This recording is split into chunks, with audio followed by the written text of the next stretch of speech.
Don't call her cute, don't call her feisty. She's a rebel, she is nasty, she is brave. She isn't honey, sweetie, sugar pie, baby. And don't you ever say that she was well behaved. Don't you ever say that she was well behaved. And don't you ever say that she was well behaved. Well, what are we going to banter about now? Because I wanted to tell you that. Oh yeah, we got to tell that story. Horrible time. Okay, so at the Women's March original number 2017, January 21st. Yeah. So wasn't it 20th?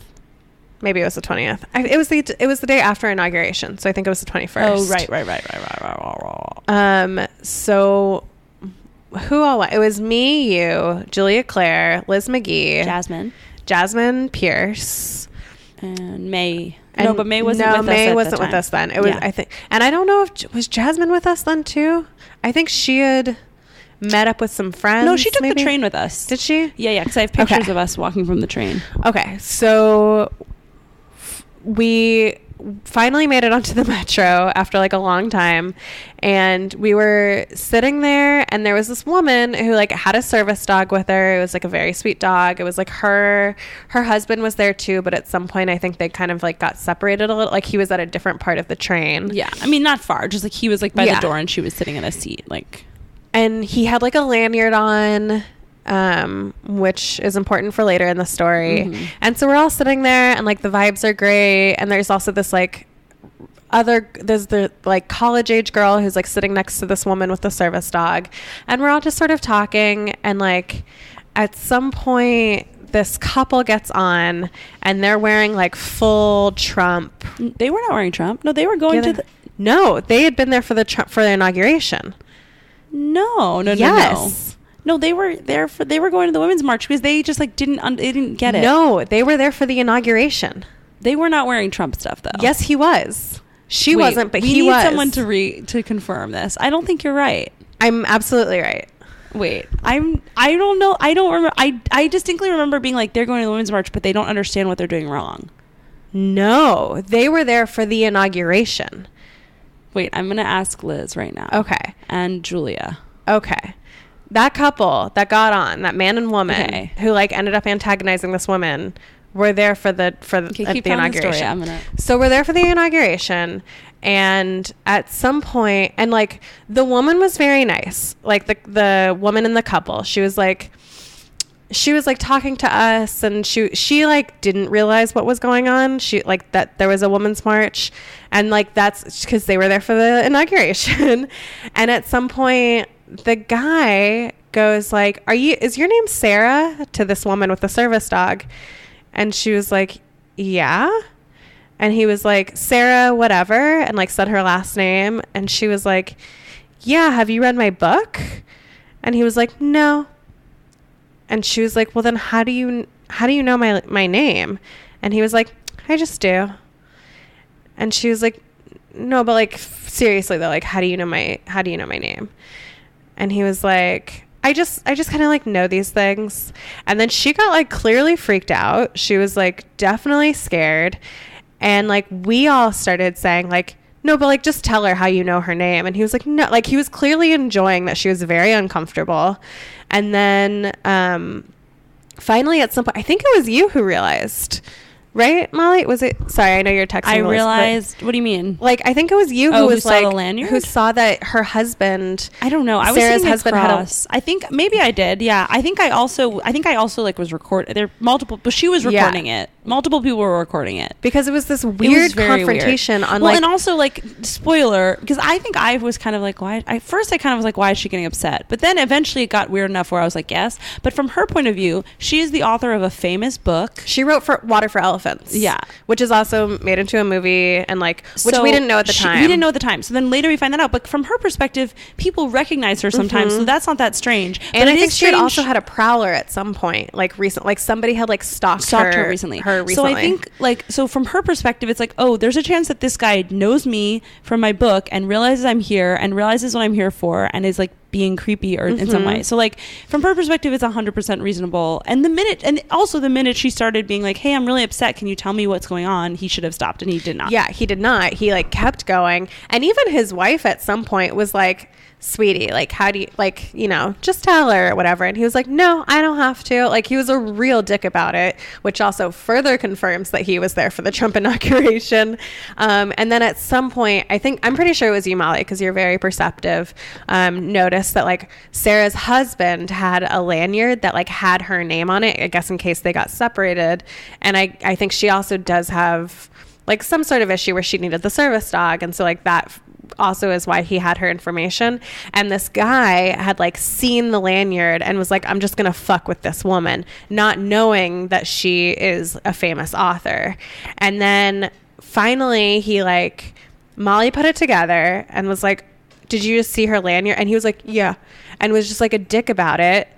And then we were just like, why wouldn't you just tell her that?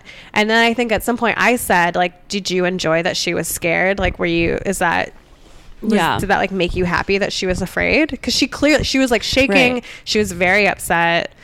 And then it was just like, at some point I remember like before we found out how he knew her, he like somebody was going to call security, and we were like, no, like we can handle this. Like, it's okay. We're going to like figure, cause like call security what do you mean? On the train? Yeah. Like somebody wanted to like get like police or whatever involved. Yeah. And we're like, no. Like, this is the Women's March. Yeah. Like we can handle it. Like, we're not going to let this, like anything happen to this woman.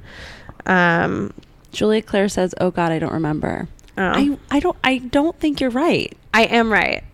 What makes you, like, they said they were from? Yes. They said they were there for the inauguration. Why were they on the train, like, going into the city during the Women's March? They didn't know that there was a Women's March. Oh. They, like, didn't, or they at least, and to be fair, nobody knew that it was going to be what it was. Right. Well, yeah, maybe you're right. But they were there for the inauguration. That really changes the story for me, because I thought I, like, talked to her about it, and she was like, I don't know. I just thought they were just idiots. Yeah. The wife was she was nice. Yeah. And was...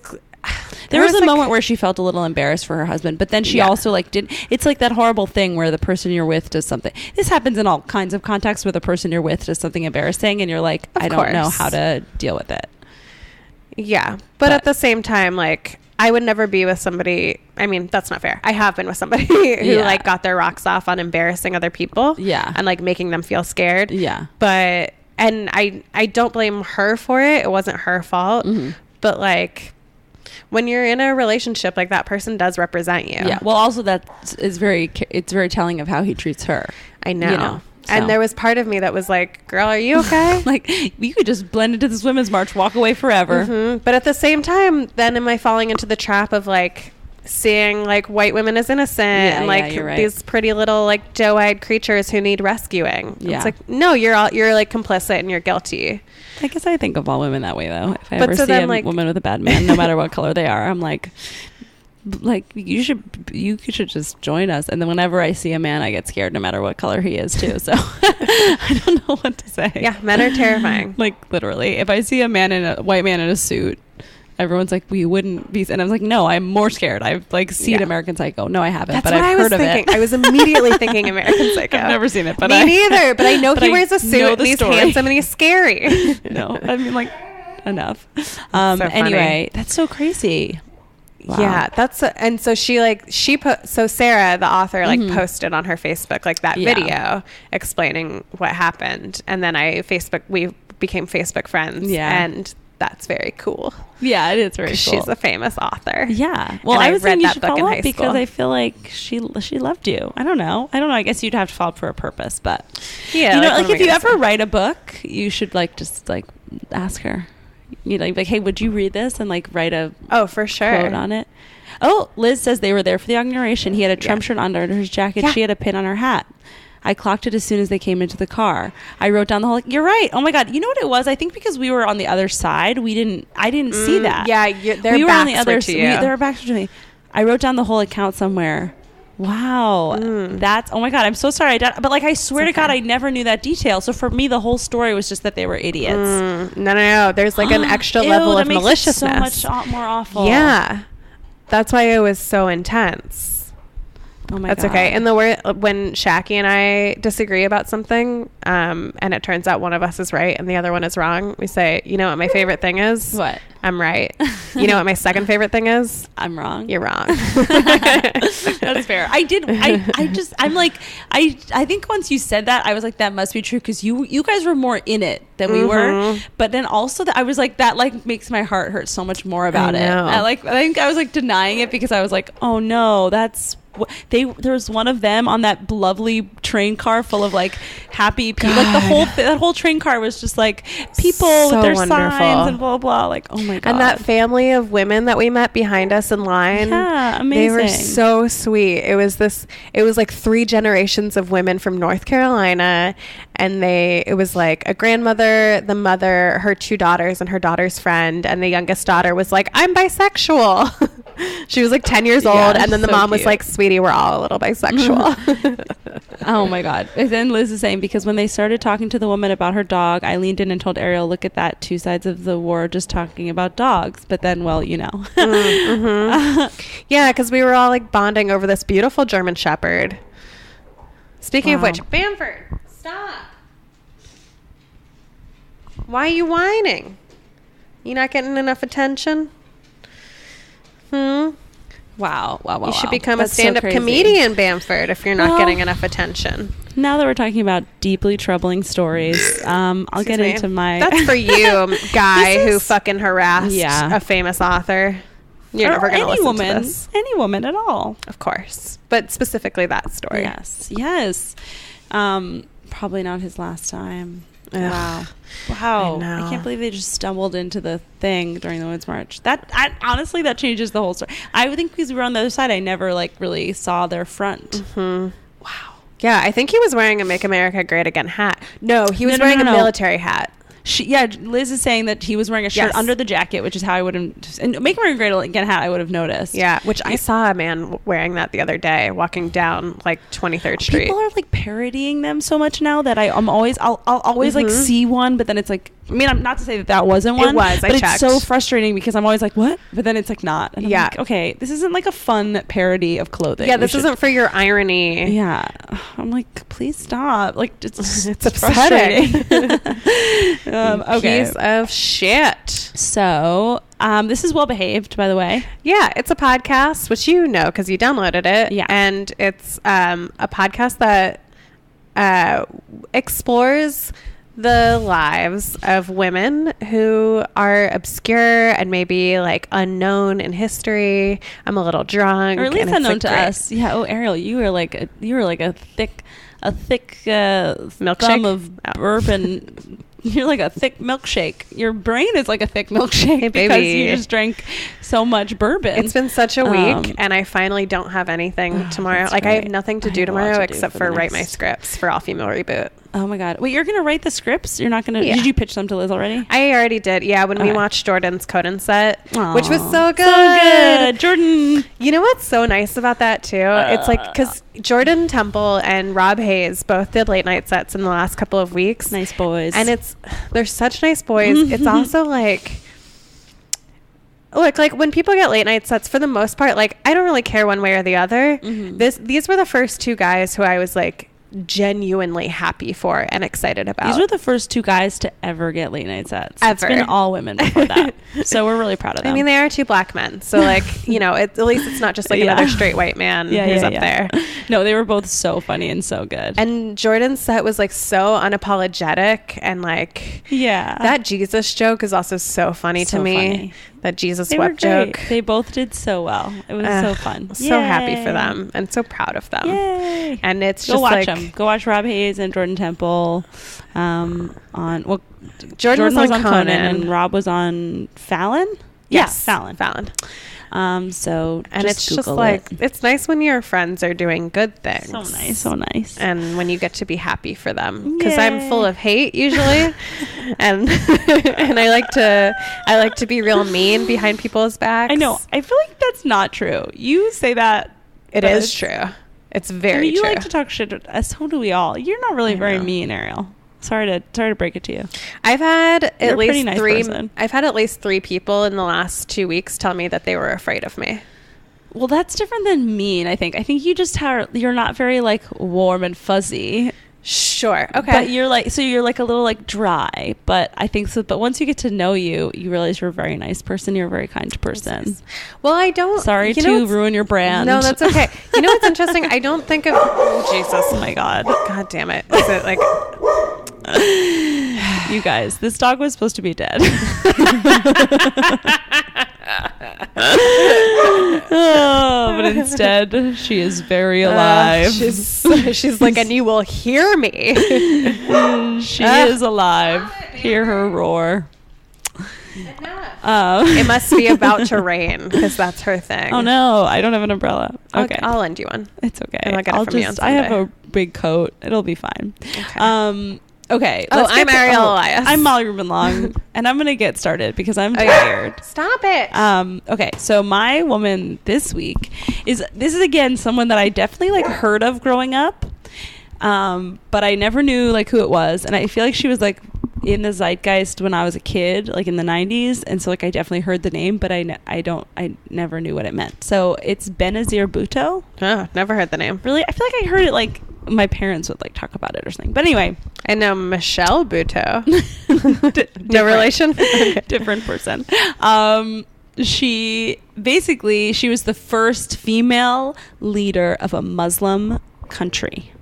Yeah, pretty exciting. Which is Pakistan. But to rewind a little bit. Wait, so Pakistan got a female leader before we did? Oh yeah, female prime minister. Son of a bitch. No, it's truly gross and horrible, and I don't know what to do about it. When I think about the like, will I live? No, I can't. I've like posted too many embarrassing photos. It's not gonna matter in like 10 years. I guess so. Also, like, I don't think I would be very good. Julia Claire should run for office.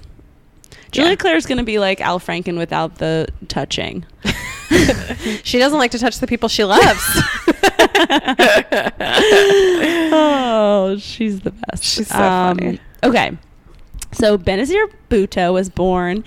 That's a fun alliteration. Was born June 21st, 1953, in Karachi, Pakistan. The eldest child of of like a wealthy landowner named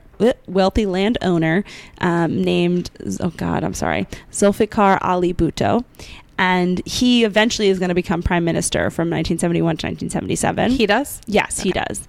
And he is the founder of the Pakistan People's Party, which it becomes one of the two major parties in Pakistan and is like the left-wing socialist progressive party. I was a little like, I probably should have done like more in-depth research about this. So like, I'm sorry, but even though the party is like, when I looked it up, it was defined as like a left-wing socialist progressive party. Her positions, from what I could tell, when she does eventually become the leader of this party and prime minister, spoiler alert, her positions are generally pretty moderate. She like, I think she was like very much for like progressive social change and democratic institutions, but was also not like that pro-union, was like actually like a little more conservative, like moderate fiscally. So I don't know. I don't really know how that transition happened. So more of like a Kirsten Gillibrand and less of an Elizabeth Warren. Yeah. More of a Hillary, because she also was like sort of a dynastic, figure. Sure. Because of her father. Anyway, but sorry, I thought that was on Vibe. Ariel's getting I'm really ruining this. No, you're just real drunk and I'm like not on your level. I'm a little tipsy. You just poured another hefty. That's a strong elbow, as my dad says. That's like a 2-finger glass. Yeah, but you had like that's 4 fingers. So we're talking 4 fingers now. I can take 4 fingers. What? Ew. TMI. Cover your ear. Ew, Bamford just groaned. Goes, Mom. Mom. Okay. Anyway. So she leaves Pakistan. Her early education is in Pakistan, but then her higher education was in the U.S. and the U.K. She studied at Radcliffe College and then went to Harvard, graduating from Harvard with a B.A. in comparative government. And then she went to Oxford from 1973 to 1977. So at this point, that's like when her dad is prime minister. Mm-hmm. And she studied international law and diplomacy. And while she was at Oxford, like, apparently she was like a natural speaker. She became president of the Oxford Union and like drove around in an open convertible like around campus, which seems kind of dumb in a country where it's always raining. But she was the weather's never nice. How JFK of her is very rude. Anyway, but she she just seemed she was like a wealthy, but like she's like very beautiful. At some point People names her in the top 50 most beautiful people or whatever. So she's very beautiful, like young, wealthy, but like well-spoken, like a good speaker, progressive, like whatever. She was just like a very magnetic figure. She was an it girl. She had the X factor. She did. The it, the X, the everything. So anyway, in 1977, she goes home to Pakistan and her father's government is overthrown by a military coup. Ugh, you know how that is. Womp womp. How was your Christmas break? Exactly. So she she gets home and it's a real bummer. Her dad is placed under house arrest by General Muhammad Zia-ul-Haq. I'm sorry. And in 1978, this Zia-ul-Haq fellow has been president for a year and decides to convict her dad on charges that he authorized the murder of an opponent. I don't know if that's true or not, but he's convicted and he gets hung. She visits him. She visits her father in prison, like just a few hours before he died, and he like told her not to cry. There's also like it was her and then two brothers, and she was constantly like bragging that she was his favorite, and it kind of feels like maybe that's true, but apparently he was like pretty progressive in terms of women's rights. Like he told her like from a young age to like study female leaders, like to study Joan of Arc and all these women, like to be like, you can be a leader too. So that was pretty cool dad, pretty chill dad. Yeah. But she's not allowed to go to his funeral, which is sad. Because he's like being punished? I don't really know. It's like a very messy situation. So at this point, he dies and she becomes the leader of the party. She's also under house arrest at this point, I think just because she's now the leader of the party, and like this military government like hates her and her dad and her dad's family. I mean, her dad's like political party. So she's also under house arrest. There's a description in the summer of 1981. She says that the summer heat turned my cell into an oven. My skin split and peeled coming off my hands and sheets. That's pretty gross. But yeah. So she was also like under house arrest when she got back because of the military coup, I think. And I'm like upset when I don't use SPF. Yeah, it was not great skincare. Wait, and so did she become the leader just by default because he died, or because she ran for it? Well, she became the leader of the political party. I'm not quite sure how exactly that happened. I think maybe it was just like kind of that was the inevitable path that was going to happen. I don't know.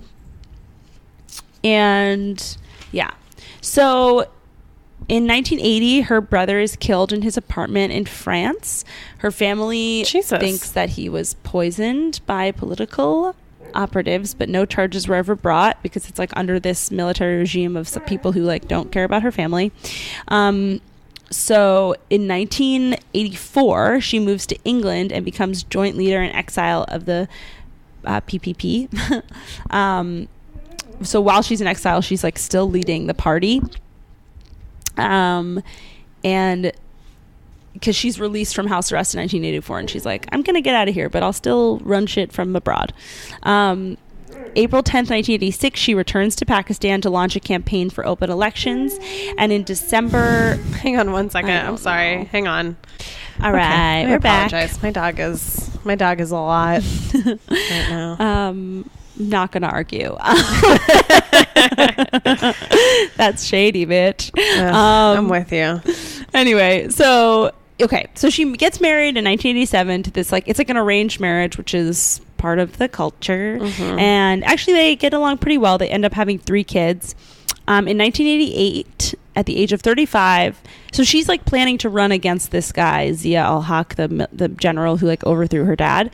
And then in 1988, he dies in a plane crash. So that's great. Yeah. And his dictatorship ends. And so she's elected prime minister that year, just 3 months after giving birth to her first kid. Damn. which means that kid is my age because I was born in 1988. Just kidding. I don't have an age. That's like Marie Faustin. Nobody knows her age. Oh, really? Did you know that? Yeah. I could take a guess. I bet it's way older than I think. She won't tell anybody. She won't tell anyone. Except Sydney knows, but Sydney won't tell. Oh, of course. Because she's a good friend. It's a good friend. But yeah, no. And Marie Faustin, she was just like, this is a business. Yeah. I'm not telling people my age. Yeah. And she doesn't have to. She's so beautiful. It's like fine. It doesn't matter what age she is. She's perfect. I know. She really is. It's literally fine. But I love that that's just like a thing that nobody knows and nobody ever will. That's beautiful. I love that. So anyway, after 3 months after having a kid, she becomes prime minister, which is badass. And then on December 1st, 1988, she officially becomes the first ever female prime minister of a Muslim country. And sorry, is she elected or is this like an appointed kind of thing? Again, I'm not 100% sure. Okay. I don't know. I think she's elected after he died. I don't know. Or it's just kind of a combination look it up. Okay. I keep doing all these people from non-US countries, and it's very confusing because I don't understand their political systems. Yeah. So I'm sorry. I'm doing my best. No, I'm trying to respect diversify the clientele. That's okay. The subjects of our podcast. When I say so much, all I want to do is women's history of the U.S. because that's what I actually am comfortable with. But I'm trying to expand. I really appreciate it, and I respect it a lot, and it's great that you're... This is a fun jumping off point. This podcast is just oh my God, I heard about this person from this podcast and their life seems so interesting. There's really so much we can talk about in 20 minutes per person, It's if you love this, if you're wow, I gotta know more about Benazir, get a book. Go to the library, as we talked about last week. Go to the library, get yourself a pack course library woman. Yep. And just get on over there. And we're not getting paid, No, we're not getting paid. And even if we were, honestly, it wouldn't make a difference. Probably wouldn't do much more research. Just go ahead. It's a nice light. It's a little light touch, And I did research her 4 hours, and I'm just not smart enough. So, you know what? It is what it is. Also, any political system is so difficult. So confusing. I don't even understand ours hardly. I know. Well, I was going to say, when I studied abroad in Cuba, I remember at one point, yeah, I know, pretty special. But at some point, towards the end of the semester, I remember somebody asking us, one of my, our classmates asking us about the political system in the U.S. And trying to explain that, I was oh, you know what? This makes less sense than a dictatorship. Honestly, this is stupid. Honestly, let's just go with your way. Yeah, just get a guy for 40 years. It's easier. It's like marriage. Anyway, so she becomes the prime minister in 88. And then in 1990, she's removed from... So that's just less than 2 years later. Yeah. She's removed from office by her opponents who accuse her of corruption. And this basically happens again. Then because in 1993, she wins again. And then in 1996... she's removed again by a different president on similar charges. So she's the prime minister, but then I guess the president is from an opposing party, and the president's we don't like it. So she barely ever gets anything done, in either of her terms in office, unfortunately. But it's just a very unstable political environment is what I can understand. During this time, during her second reign from 1993 and 1996, she ends up... her other brother criticizes her government. Basically, her other brother, when the military coup happened, moved to Syria and instead of wanting to take over this political party, he started this terrorist group while in exile and wanted to topple the coup in that way. And so they had differing views on how their family's political legacy should go, and their mom sided with him, and so the brother at some point gets killed. They think that Benazir's husband has something to do with it. They always both vehemently deny that, but then his mom sides with him, so she kicks her own mom out of the political party founded by her dad. This is sounding more and more like the Clintons. Yeah. It's very like reality TV, like, but scary. But like real and actual but people's like with lives a lot of death. Although I will say there was abusive husband who hung himself on Real Housewives of Beverly Hills. Was that the guy who was that the scene where this is like I know very little, but like was he actually in debt? He was like in severe debt, and he also was like horribly physically abusive and emotionally and mentally abusive to the woman while she was on the show. And it kind of like came out, and then like the summer between, and then like there's time between the season where it kind of like came out that he was abusive, and the next season he killed himself, but also because he was like in severe debt, and like had all these things he couldn't pay back and whatever. It was like one of those things where like, I guess it's sad that he killed himself, but he also like was an asshole. I mean, whenever a life is ended, like, well, like just recently, the guy who was on Glee killed himself, and he was found with all that child porn. And then people kept being like, "And he's an angel," and I'm like, I don't know that he's. No, he's not an angel. He for sure had a lot of child porn. No, like too much child porn. But it is sad whenever like. I don't know. It's hard to like. I guess it's someone you know. Like, it's someone you know, but still, it's like I don't know if I knew someone who I love deeply, who I found out that they like had a ton of child porn and then they died. I don't know that I would like post a thing about it. I would just be like, I'm gonna mourn this like personally. I guess if you're famous, it's tough, but I mean, still, like, I don't know. I wonder, like, is there gonna be like a Glee curse?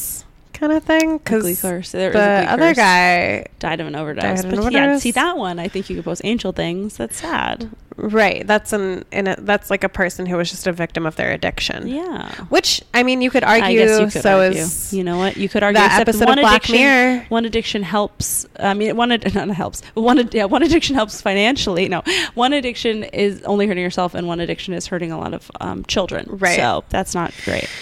No, but like, you know what, like there is, I have a crazy story about this. I'll tell you afterwards. Okay. I'm not going to say it on the podcast. Great. There's like and not to get like, you can like ask me about it if you want to. All the people who listen to this I know, so just like ask me. Email us at wellbehavedpod@gmail.com, and I'll like call you because I don't want to type it out. But the Jewish perspective is like, you're not supposed to, even if it's your enemy, you're not supposed to rejoice at somebody else's destruction.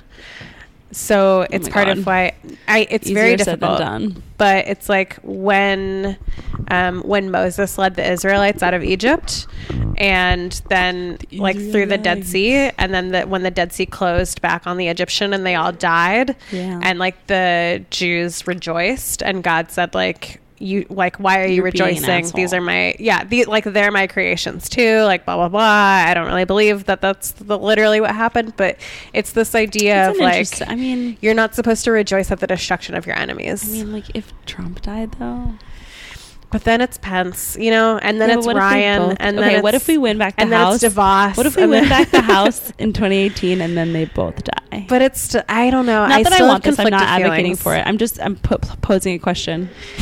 And I think it's an important question to ponder. But like, and I'm not gonna lie, like even when Bin Laden was killed, I had conflicted feelings about, like, I'm not gonna rejoice about somebody's death. Yeah, his opinions come from like a lot of suffering, but also I think that was like a win for sure, more than a lose. But no, I wasn't like the rejoicing thing was a little much. It was like cheering in the streets. Yeah, that was like too much. Yeah, you're right. You're right. I'm not saying cheering in the streets, but I'm saying like to do the opposite, to be like, I will miss this person so much. I loved them. They were great. It's like, well, they weren't a great person. Sure. You also can't martyr somebody who is a very flawed person.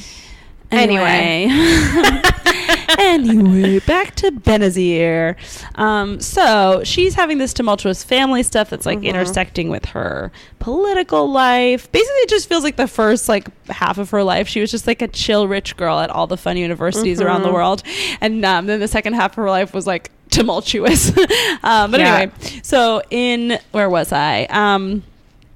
So she's kicked out again in 1996. She moves to Britain and Dubai to avoid her opposition, basically like a self-imposed exile again.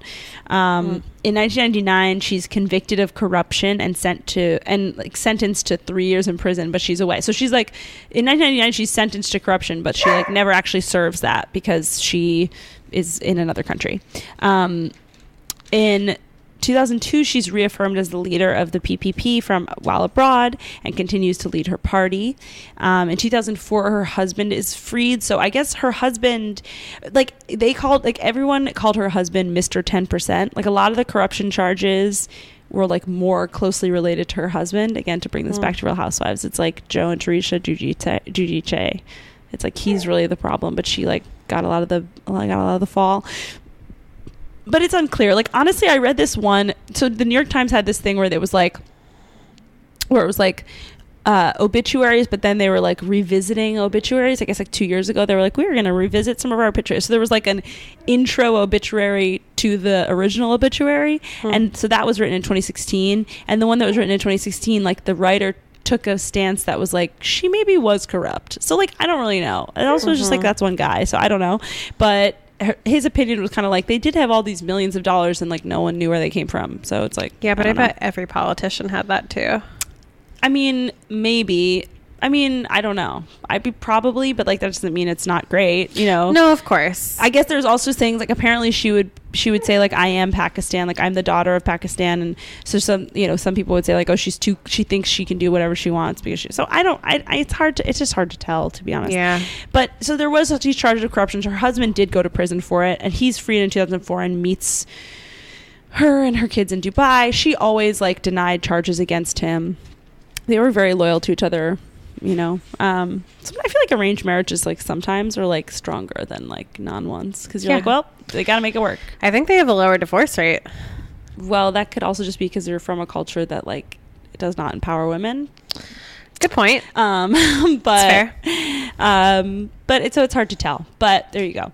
But it's like in The Wedding Planner, Jennifer Lopez's father had an arranged marriage and was like, we grew to love each other. Yeah, you know, I feel like that's because one day he was very sick and she took care of him. It's like The Big Sick too. Kumail Nanjiani's fake parents in The Big Sick, right? Which I'm assuming is based on his real parents. I think so. Anyway, so movies are real, and that's literally all I know about arranged marriages, movies, and this woman. Okay, so in October of 2007, President Musharraf gives her political amnesty on her corruption charges. So she returns to Pakistan and like is hopeful that there'll basically be a power sharing agreement. She like constantly is trying to get back to Pakistan to like regain power. And he says he'll like forgive the charges, and she's like, all right, I'll come back. At her homecoming rally in 2007, there is a suicide attack that kills 136 people. So she survived by ducking behind her armored car, but after that she's like, okay, I guess this compromise thing is not going to happen. So on November 3rd, Musharraf declares a state of emergency, and she said that was like Pakistan's blackest day, and threatened to rally her supporters. And so like his response to this attack really is what had her be like, we're not going to have a compromise. And she's like, okay, at this point I just have to win the next elections. So November 9th, she's placed under house arrest. 4 days later, she calls for his resignation. In December, the emergency rule is lifted. And on December 27th, 2007, she's addressing a rally of thousands of supporters. And then just minutes afterwards, she's like in the sunroof of her car, like waving to people. I remember this. Yeah. She's in the this was 2007. This was like, whatever. what year is it? 11 years ago. So she's like in the sunroof of her car, like waving goodbye to people. Yes. And she's shot. It's like a shooting that shoots her, and apparently what technically killed her was like she hit her head on the sunroof, but whatever, she's killed. Right. And then there's also a guy who like the shooter blew himself up, killing 28 and wounding 100. So she never made it to the next election. Hundreds of thousands of mourners showed up to her funeral on December 28th, 2007. Or not her funeral, just the day after, to pay respects. She was buried at her family's mausoleum next to her father. And President Musharraf did announce 3 days of mourning after that. And her death led to riots that killed at least 23 people. Jesus. And apparently she had planned to give American lawmakers a 160-page report detailing how Musharraf was going to rig the election. This was December 27th, and the election was January 8th. It was like 2 weeks away or whatever, or like a week and a half. And so she was like gonna try and do that, but she never did. And some believe that she already had her speech done. So impressive. Well, not her speech, no, just like she was going to give American... Or her report? Yeah, just like a report being like, he's going to rig the election. Can you imagine being done with a report 2 weeks early? No, absolutely not. As you and I both that's why sat she went here. To Harvard and Oxford. I know. And you and I both worked on our... Like, right, we had to like vaguely research two women, like using biography.com.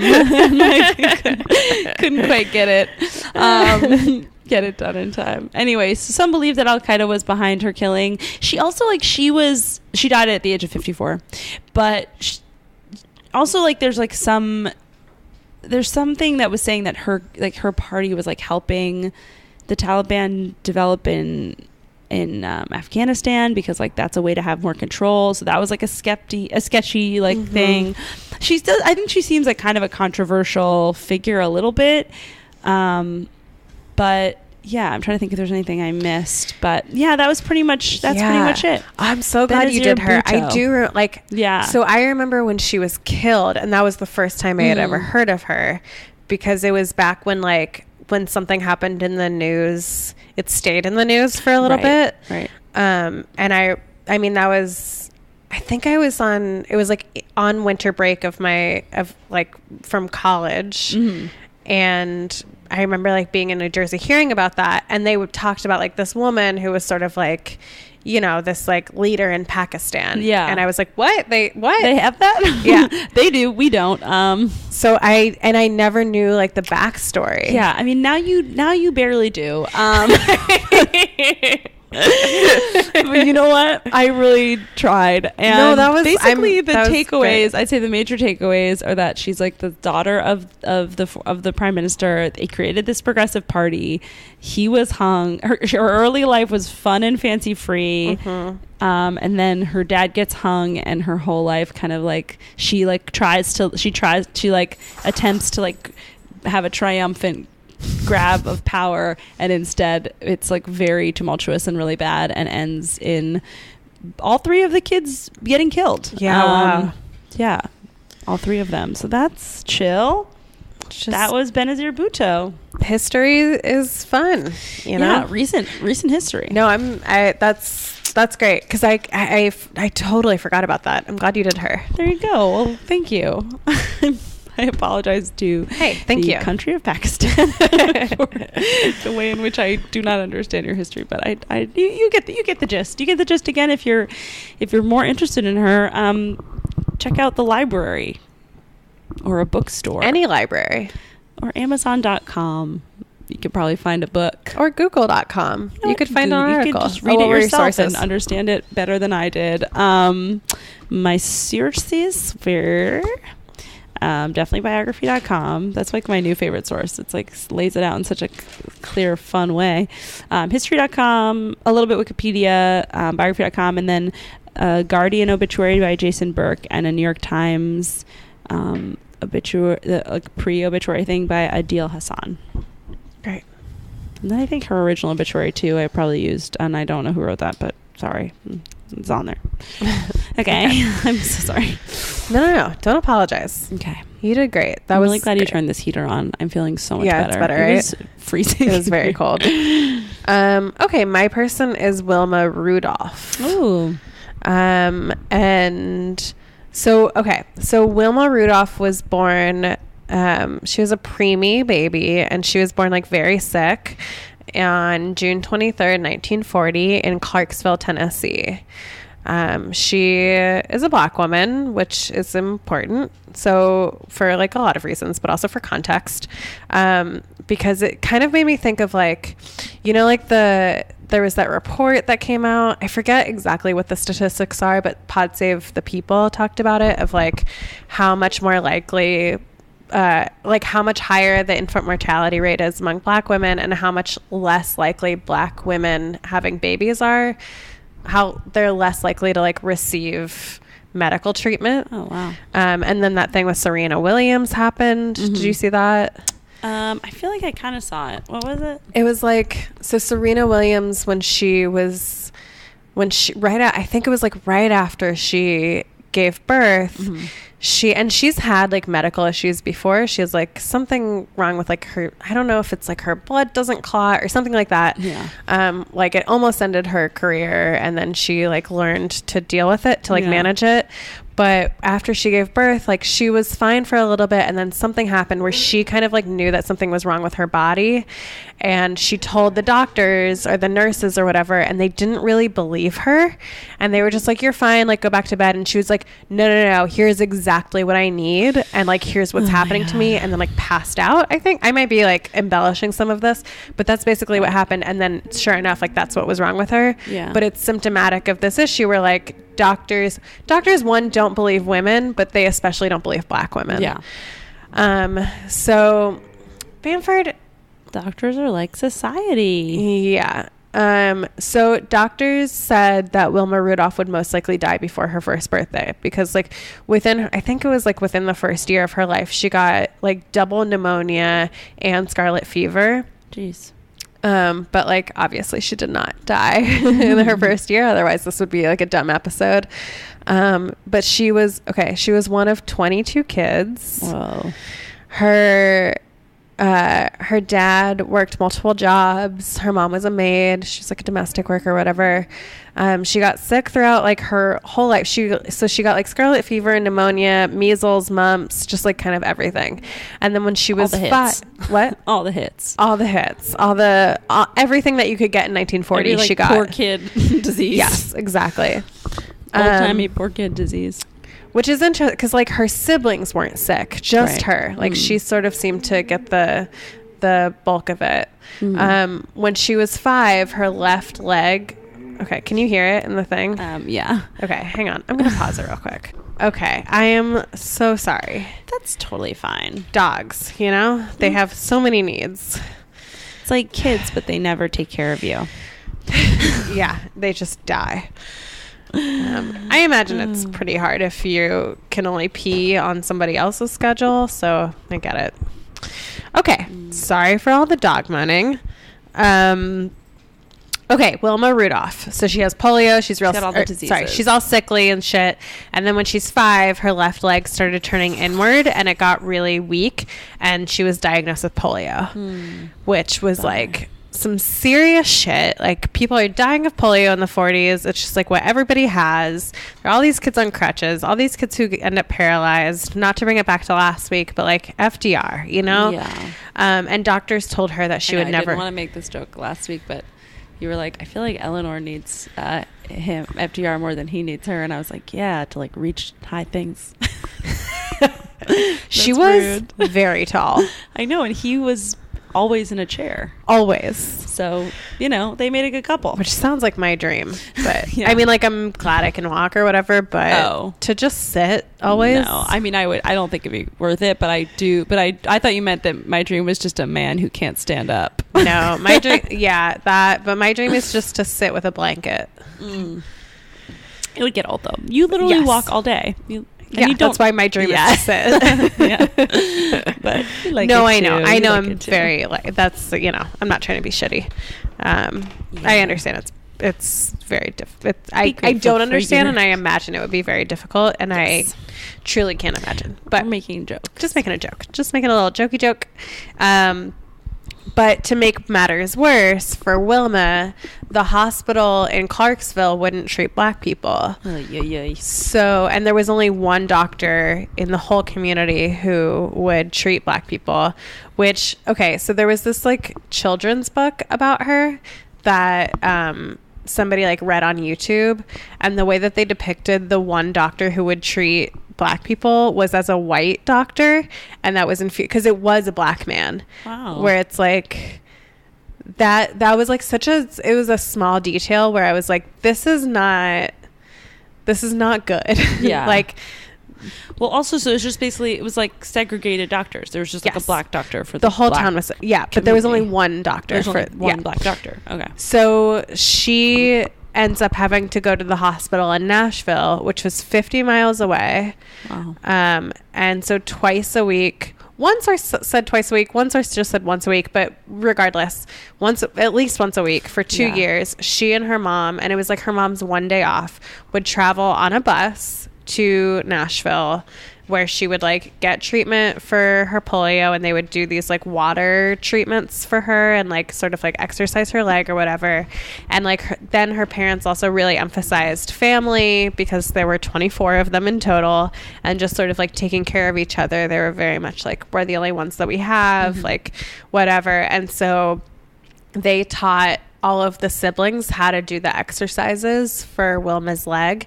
And so the whole family would take turns like exercising her leg and like massaging her leg for her, just like trying to like basically doing physical therapy. Yes. Just trying to like stimulate the muscles and like it's like I can't imagine having 22 kids. And to be fair, it was 2 women. Like there was one marriage and then another. Yeah. Same father, different mothers. Same father, different mothers. Still, I don't know what happened to the first 11 mother. Is too many. Yeah. At the very least, they gave birth to at least 12. That's like cuckoo. It's a lot. But they were very much a family unit. You know what I mean? Like it didn't seem like anybody got lost in the shuffle. Yeah.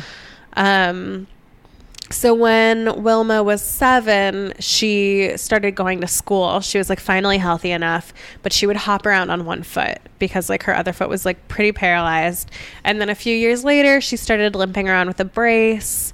And then a few years after that, she was using an orthopedic shoe, but like still walking weird. And like, you know, she would get made fun of a lot, but like gradually she gets stronger and stronger. And then when she was, I'm going to take my hat off too.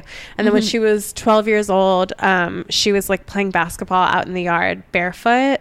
So like she, like her leg had finally grown strong enough that she didn't have to wear like this like shoe for it. And she said, the doctors told me I would never walk again. My mama said I would. I chose to believe my mama. Oh.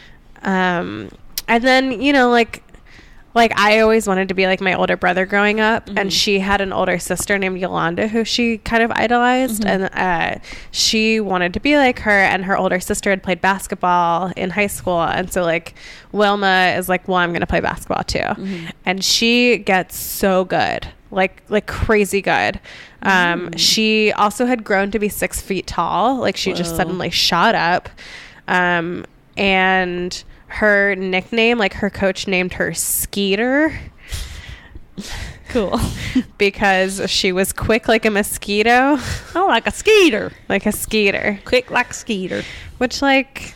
That's a good nickname. Name her Cheetah, you know? Just something... Quick like a mosquito. Like, I don't associate mosquitoes with quickness. Like, I guess they kind of are. They like get in there, they bite, and you're like, dang it. I got a mosquito bite there. I guess it's like quickness and also just like stealthiness. But they're also very slow in the morning. Maybe she was too. Filled with blood. Maybe she was I think too. That was she's either like very quick or sleeping. Yeah, like what they said. So then the track coach at her high school was like, hey, come run for me. Like, you're insane and good. And she decided like, I guess know who this is gonna be. Do you? Wilma Rudolph? I think I like almost did her, yeah. Yeah, did you? Yeah. She was in Rejected Princesses. That's how I found her, because I didn't know what to do. Now that you said track, I was like, yeah. So I just like opened up Rejected Princesses book and saw her. Okay. So she starts running track because she figures it'll be good for keeping her in shape in the off season for basketball, which is like so funny when that happens. It's also such a teenage thing, like to stay in shape. Oh, you know? No, that was not my teenage thing. Oh, theater. Theater, baby. So she's like very, very fast. And then the coach at Tennessee State recruits her. And when she was 16, she goes to his training camp and ends up qualifying for the 1956 Melbourne Olympics at age 16, making her the youngest member of the U.S. Olympic team. For all of her individual... In 1956, you said? Yeah. That's when she first went to the Olympics. And she like qualifies in a bunch of events for all these individual events, but she's knocked out pretty early. Was the Olympic team segregated? No. Okay. Because, you know... Because it wasn't the whole United States, it was just the South. Okay, yeah. I love the Olympics. That's part of why I wanted to do her. This is very good. When did they start? Very soon. This week, right? Or next week? Or I think I won't be watching. I just like love... I love like unapologetically rooting for my country. Yeah, and I love wearing a wig and drinking, so I'll be a Mardi Gras. But I feel like I'll probably I'm staying with people for part of the time that have cable, so I think like I'll probably like, and a really comfy couch. So I feel like at some point I will like end up on the couch like with like my mascara, like one eyelash falling off, like watching skiing or something, you know. Yeah. Well, a couple of years ago during the Summer Olympics, Shaqy and I were in Spain, and so they show all the sports that the Spanish team is in, which is a whole different set of sports. Yeah. Oh, in the summer. Yeah. But anytime, like, countries show what they're good at, right? Yeah. And so it's like not what the U.S. is good at. Oh my God, you're so excited right now. I can't wait. You're literally, I've never seen you smile this much about anything. First of all, I love competition. First of all, I'm drunk. Okay, that's like third of all. But first of all, I love competition. It's why I love it's why I love the Amazing Race. It's why you used to love roast battle. Yeah. Yep. I just love I love anything where like somebody can definitively be the best. Yeah. And also I used to be a swimmer, and for a long time I had illusions that I would one day go to the Olympics. Were you like ever like maybe good enough, or like that was just truly a false dream? That's a good question. You were like pretty good when you were like in high school or something? Mm-hmm. Yeah. And then I stopped in college. I think if my family had like, for one, I didn't have the drive necessarily. Like, I didn't love it enough. But if I your whole life I don't know if my family had the money to do that. Because it's like you have to drop out of high school basically and like hire tutors. Invest a shitload of money into it. And swimming is not a cheap sport because you go through those bathing suits. Surprising because it's like bathing. But they wear and tear very quickly because you're in these. Yeah. You're in chlorine. Yeah. And they're like, those bathing suits are expensive. Those bathing suits are like $60 or $70. Right. And you need a new one like every few weeks. Goggles are expensive, more than every few weeks, but like a lot. Pool time is expensive. So it's just like, it's a lot. It adds up very quickly. And then you have to travel. So whatever. I love the Olympics. And when she's 16, she gets knocked out in like the early heats for the individual races, but she ends up on the relay team, like the 400-meter relay team, I think, and they win a bronze medal. So she like comes back to high school with a bronze medal. Tight. Yeah. So like, who's a skeeter now, bitch? And then her senior, and they like barely mention this, which is kind of infuriating because I feel like it's a huge thing. Her senior year, she gets pregnant. They barely mentioned this. There were a few articles that I read that didn't mention this at all. Wow. But she gets pregnant with her high school sweetheart, who in the movie Wilma is played by a young Denzel. Woo! And it's like that movie was not good at all. But great job on casting Denzel. Great job. Anyone who casts him, great job. This movie came out in 1977, just so you know. Oh, so wow. Like, he was very young. Good? I should watch it. He's barely in it. She's barely in it. Honestly, like, it's a lot of adults making decisions for her, which was infuriating because I feel like she was a more active participant in her life. But so she has this baby. She still goes to college, and she becomes the first member of her family to do so. Oh. She goes to Tennessee State. She keeps kicking ass, and she basically just like made it a goal. Like, she was very determined to go to the 1960 Olympics in Rome and win a gold medal. Like, that was her goal. Yeah. And spoiler alert, she does. Yeah, baby. She does it. To Rome with Love. Is that a Mary-Kate and Ashley Olsen movie? I think it is. They for sure go to Rome. Passport to Paris. Yes. Billboard Dad. Passport to Paris was my favorite one. Yeah, I owned Billboard Dad. I liked Passport to Paris. And every time I went away with my family, I thought I would meet a cute man from that girl. We place. All did. And boy, did I never. One time I met a cute boy in Mexico, but they were from Connecticut. But it was good. It was fun. That's good. I had a tryst. They were twins. I picked one. My dad got real scared because I like would stay out late with them. How old were you? Resort. I was like 17. Oh, that's fine. I mean, it's sort of, but it's Mexico, so like you can't just like be coming home at all hours. And we didn't have cell phones, you know. Yeah, there are like 60-minute specials on girls who stayed out. Yeah, it's like not an acceptable thing. And then I was fine, but he didn't know that. Yeah, and then you went to New Orleans. Yeah. Okay, so she ends up qualifying for the Olympics in 4 different events. Sorry. No, 3. It's 3. But the day before the Olympics, she steps in like a hole, I guess, that was on some practice field and twists her ankle. And it's like very swollen and filled with fluid. But Wilma Rudolph was like, oh, a twisted ankle? Are you fucking kidding? Like, who gives a shit? I was paralyzed for like 9 years. Like, I'm fine. So she goes to the Olympics. With a twisted ankle? She's just like, I'll take a fucking Tylenol. I'm fine. Oh my God. If I had a twisted ankle, I would literally call Louis and make him bring me all my meals. I would cry. I would be like, I've never broken a bone. Really? Yeah. Oh my gosh. Never. I'm a very careful person. That's true. I didn't play that many sports. Twisted my ankle like a few months ago. I did bike across the country, but that, like, I was very careful about it and lucky. I was very lucky. No, I've never broken a bone. Wow. Maybe my bones are strong, but I think more likely it's just that I don't put myself in a position to break a bone. Have you ever been hospitalized? Once when I fainted, I was working at a after-school program, and I had the wherewithal, because I've fainted so many times that I knew it was coming. I had the wherewithal to sit down at like a cafeteria table, but then I fell backwards and had a concussion. So I was in the hospital overnight for that. That was in New Orleans. That's really it. Wow.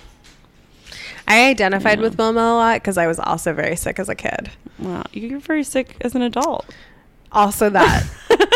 Yeah. The identifying stopped there because she became an Olympian, and I just kept getting colds every 3 weeks. Yeah. I haven't gotten one, and knock on wood, but I haven't gotten one in like a month. I'm so scared of that flu. Me too. I know that's what's going to happen is Tuesday before I leave for Mardi Gras. No, it's not going to happen. It's not going to happen. You're going to be fine. I've been washing my hands so much. Oh my God. Take care. That's my biggest fear. Did you get your flu shot? No, but apparently it didn't even work this year. No, they like miscalculated the strain. Yeah. So, or it's just like stronger than that. There's several strains out. Well, I mean, I'm just being very careful. Yeah. Staying in my house. I can't believe I haven't gotten it yet. But I also wonder if like that in December when I like puked for a couple of days. That was a version of it. I don't think that was it, because it was just What stomach. did you think it was though? That had to be some kind of virus, flu, like just some sort of stomach thing. But I don't know if it was the flu. I don't know. The flu is a different animal. I don't know. People die from Jesus. Okay. Anyway, so. Oh my God, I feel like I'm getting it now.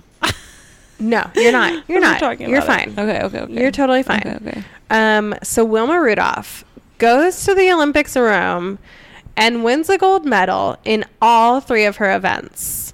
There are 2 individual events and then also a relay. And in the relay, she is the final leg of the relay, and the baton pass, because like you have to pass it off or whatever, was like, it was a bad pass. And I don't know who's like, you also like, it happens so fast. I watched footage of it and you can barely tell, but she starts from behind and then just fucking overtakes the whole field. Wow. Like, because she's a sprinter, and in sprints, like, it's usually really close, right? It's like within like 100th of a second or whatever, like 400ths of. She like wins all of these definitively by like a length of a leg. You know what I mean? Like, she just like blows everybody out of the fucking water with a sprained ankle and a bad pass. With a sprained ankle and like sick and polio and poverty, like just teen insane. Mom. What? Teen mom. She's a teen mom. Teen mom? She's a teen mom. Yeah. Oh, yeah. I thought you were trying to reference the MTV show. No, I just mean the reality of it. Yes. And she has a kid, which I had forgotten about because they barely mention it. But like, because in the grand scheme of all of the trials and tribulations she went through. Which is also just like an intense thing to happen to your body. Just like, side note, you know. Right. Yeah. Which like you can't even tell. She looks amazing. Yeah. Well, I have a theory that like it's better to have kids when you're a teenager, actually. Yeah. I've told you this a million times. It is like what our bodies are designed for. To do. And then you have them, and then your body bounces back because it's elastic, and then you free when you're 40. You know what I mean? But then 40, that's not that old. Then you just rest of your life. You can just fuck, and then you're established. Then you get to be a grandparent at 60. And you just fucking live your life. It's fine. Well, and you're close with your kids, you know, because they're similar age. And my mom's going to be 70 in a couple of years, and sorry, girl. We're both having kids late. My mom had me when she was 39. That's inspiring to me. Yamanika had such a funny joke last night about, because she just turned 40. She did? I know. Jesus Christ. She looks so much. I would have thought she was like 33. Yeah, but she is what I would have ballparked. She just like had a joke about how like now that she's gonna have like if she wants to have a kid now, I'm not gonna. She tells jokes in a way that I cannot even paraphrase, but basically like there are a lot of other concerns now. Like now that she has a kid, it's not just like can you have a kid? It's like and can it not be totally messed up because you're 40? Yeah, mentally ill, autistic. Yeah, although some theories. So the theory is that like some believe that like Down syndrome is carried from the woman. Well, that you can test for. I'm not scared of that. I'm scared of autism. But some people believe that autism is carried from. That's not what I barely want a kid that doesn't have a developmental disorder. I don't know that I want a kid that has one. That's maybe a horrible thing to say, but no, it's okay. There's a really good Death, Sex, and Money about that. About a woman who had 2 autistic sons, and she's like, I love them, but if I could go back in time, I wouldn't have had them. And like, I think she got a lot of hate mail for it, but was just like, this is honest. Yeah. I mean, she's not going to abandon them. She didn't do the right thing, but that's just the truth. Mm-hmm. That's like that's a different thing than what you think you're signing up for. What you think you're signing up for is taking care of a kid till they're an adult. And then with some kids on the spectrum, you have to take care of them their whole lives. Yeah. That's a whole different thing. It is a different thing. But there are some theories that the age of the father is what ends up causing autism. Yeah. I gotta get Louis to save his sperm, I guess. Yeah, man. And that's sperm. Okay, so Wilma Rudolph becomes the first American woman to win 3 gold medals in a single Olympic. Whoa. It's also the first time that the Olympics are televised internationally. So suddenly she becomes famous as hell because not only is she very smart, she's also beautiful. And she has this amazing story that like American Idol would kill for, you know. The Italians nicknamed her the original Kelly Clarkson. Yeah, she's probably the original Fantasia. Well, I was Fantasia or what's her Jennifer Hudson. Just Jennifer Hudson has a horrible like past. Yeah, but a lot of that also happened after. Like a lot of it happened after, but some of it happened. She had a rough upbringing before that, and then it got worse. Yeah, but man, she really saved. What was it? Hairspray when they did the live thing on NBC. But I don't believe that. She really saved it. Her performance. She's not a great actress, but her performance is like incredible. That's what you come for. Okay. Her nickname from the Italians was the Black Gazelle. Ooh. So much better than Black Mosquito. Gazelle. And the French called her the Black Pearl. The Black Pearl. Yeah, exactly. When she came home, she was given a hero's welcome, and Clarksville was like, we would love to throw you a parade. We still don't have a doctor for you, but we do have a parade, baby. Take some of that ticker tape and use it as a Band-Aid, okay? And Wilma was like, I would love a parade, but only if it's integrated. Ooh. And so Clarksville, down. Which is like, it's good for her. I have a lot of feelings about it. It's like infuriating that there weren't a couple of like white people who used their power to do that. It's like a black person had to go out on a limb and say that. Just like, we got to do better, guys. But Clarksville was like, okay, fine. Like we'll do that for you because you're a hero. And also the world's eyes are on us. I'm like sadly impressed by that. It was their first integrated event in Clarksville. Wow. And this is 1961. I gotta say, I'm like, even with eyes on them, there was a lot of eyes on schools integrating and people behaved like monsters. Yep. So I'm gotta say, good for Clarksville. I mean, like it's like with Trump's speech, like Trump's State of the Union, where it's like, oh, he said words. I mean, well, you gotta give it to him. He's a functioning monkey. proud of him. It's like the standards are really low, but it sadly is impressive. Yeah. So, congratulations, Clarksville. You're the Trump State of the Union of the country. Of integrated events. So at the time, there wasn't any money to be made in track and field. There weren't sponsorship deals. Nike didn't give a shit. That didn't exist yet. So Wilma went back to college and was just I'll just be a normal college student. She got her degree in education. And in 1962, she ran her last race, saying, "I couldn't top what I did, so I'll be remembered for when I was at my best." That's great. That's smart. She's got a good head on her shoulders. Go out on top. She married some dude. Not the sweetheart. Not the sweetheart. She married this guy in 1961. Cool. They get divorced in 1963. It's fine. She starts teaching second grade and coaching high school track at a school in Tennessee. Denzel Washington comes back. No, he does. He does. What? She ends up marrying Denzel, her high school sweetheart.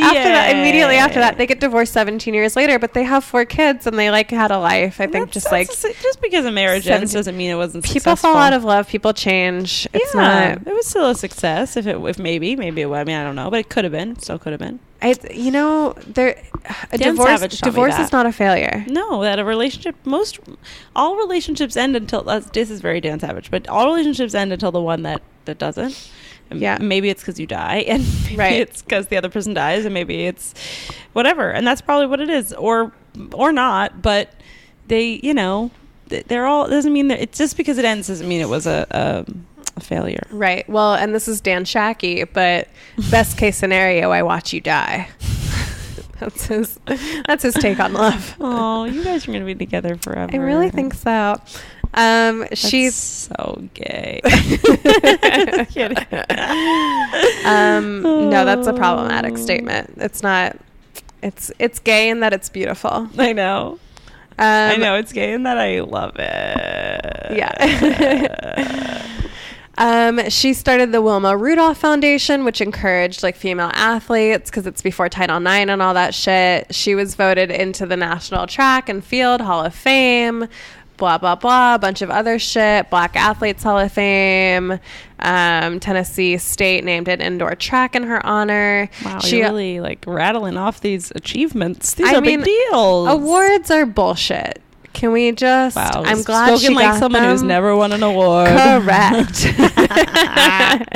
Exactly. In 1990, she became the first one. This is also a paragraph that I entirely copied and pasted. Okay, so quote. So I'm not trying to I'm trying to blah, blah, blah it because I don't want to plagiarize. But she became the first woman to receive the NCAA Silver Anniversary Award, even though she competed before the NCAA even sponsored women's championship in any event. Wow. So she it was a retroactive award. Okay. They were just we know we didn't exist when you did this amazing thing, but we exist now and we recognize that you did an amazing thing, which is pretty incredible. That's true. It's good. It's do you know the Nobel Prize doesn't you have to be alive for it? They don't award the Nobel Prize to anybody who's died. Oh, I didn't know. Which is why when what's their face, Cricks and Watson are the guys who discovered the double helix, who also discovered it, Rosalind something, the woman who actually did a lot of the work, she had already died, and so that's part of why she didn't receive the Nobel Prize for it, even though she was the one. This sounds like a woman future you should episode do for the episode. I don't really know about this. I should do her. I was worried that she was too famous, but maybe if I'm calling her Rosalind what's her face, she's not.